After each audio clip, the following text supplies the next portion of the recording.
El brutal conflicto en Ucrania amenaza la paz en toda Europa. Luego de 6 meses de guerra, sus efectos repercuten en todo el mundo.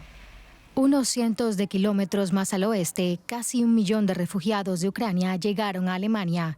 Necesitaban vivienda, escuelas, asistencia sanitaria, pero también trabajo. Y la industria alemana precisaba de las habilidades de los recién llegados. Desde un punto de vista alemán, un efecto beneficioso de la guerra. Pero ¿ha cambiado Alemania de forma profunda por la invasión de Putin en Ucrania?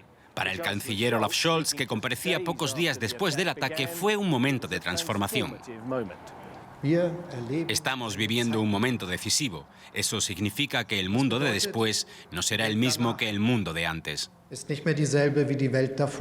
La gran ruptura con el pasado es sin duda el enorme aumento del gasto del gobierno para las Fuerzas Armadas de Alemania.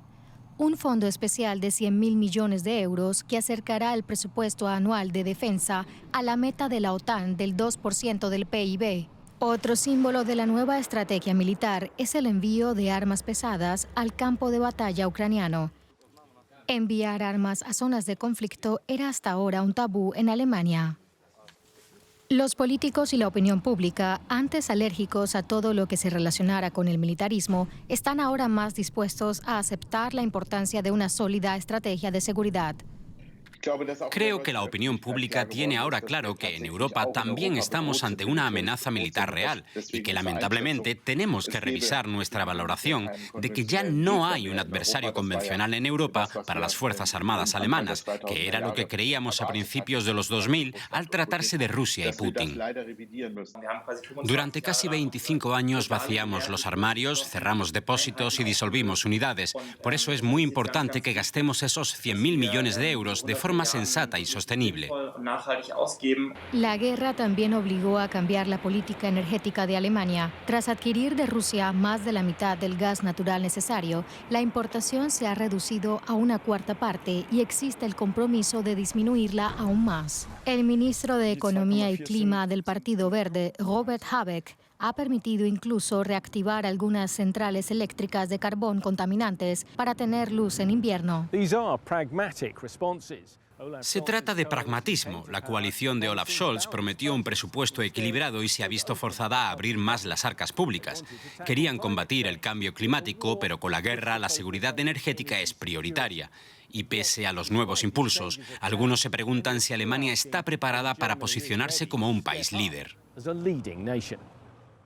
La disyuntiva es que en realidad no deseamos liderar, preferimos estar en medio, aunque somos un país grande, pero ahora debemos dejar eso de lado y madurar en cuanto a política de seguridad. Me gustaría que Alemania jugara un papel más fuerte en Europa. Me puedo imaginar que en materia de sanciones y en lo referente a qué otras figuras podrían sufrirlas, por sus responsabilidades en Rusia por esta guerra, Alemania podría asumir un mayor papel, un rol de liderazgo.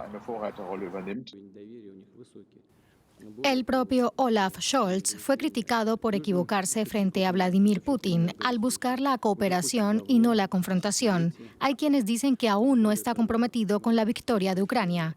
Pero no es solo el canciller alemán quien ha tenido que modificar su postura. En todo el país, la percepción de los ciudadanos ha cambiado en medio de esta guerra no tan lejana. El sentimiento general en Alemania es sombrío. La mayoría dice estar muy preocupada por la situación en Ucrania y piensa que Alemania no saldrá ilesa. Andrés Goldschmidt, con más detalles para nosotros. Andrés, ¿cómo reacciona la opinión pública en Alemania? ¿Están a favor o en contra de la política del gobierno de Olaf Scholz hacia Ucrania? ¿Qué tal, Silvia? Según una de las encuestas, las últimas encargada por la televisión pública en agosto, todavía una mayoría de los encuestados considera que son adecuadas o insuficientes tanto las sanciones a Rusia como el envío de armas a Ucrania. Otras consultas también nos dicen que muchos de los que apoyan este rumbo también son conscientes de que esto traerá costos. Pero es necesario todavía que llegue una hora de la verdad, es decir, en el otoño-invierno, cuando sepamos realmente qué tan grave será la escasez de gas, qué tan alta será la inflación, qué tanto aliviarán las medidas decididas por el gobierno, y ese va a ser un buen momento para reevaluar el ánimo de los alemanes y por supuesto también tendrá que ver en ese momento cuál sea la marcha del conflicto, las relaciones de fuerza en el propio campo de batalla en Ucrania. Otoño e invierno, ese es el gran temor, entonces, no solamente en Alemania, sino en Europa. Andrés Olaf Scholz fue y es muy criticado por buscar la cooperación y no la confrontación contra Rusia. Incluso hay quienes dicen que aún no está comprometido con la victoria de Ucrania. ¿Son justificadas esas críticas que se le hacen al canciller?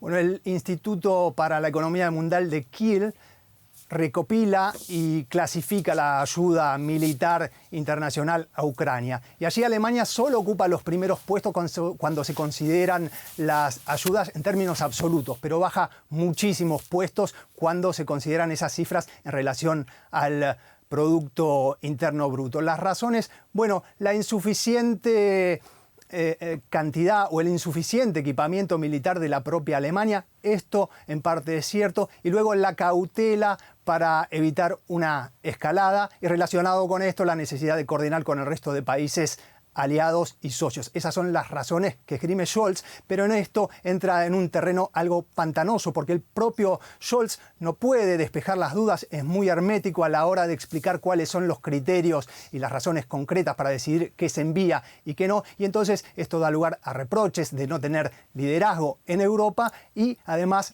a especulaciones, algunas a mi juicio descabelladas, como que el canciller no tiene interés o no tiene compromiso en que Ucrania sea la ganadora en esta guerra. Muchísimas gracias, Andrés Goldschmidt.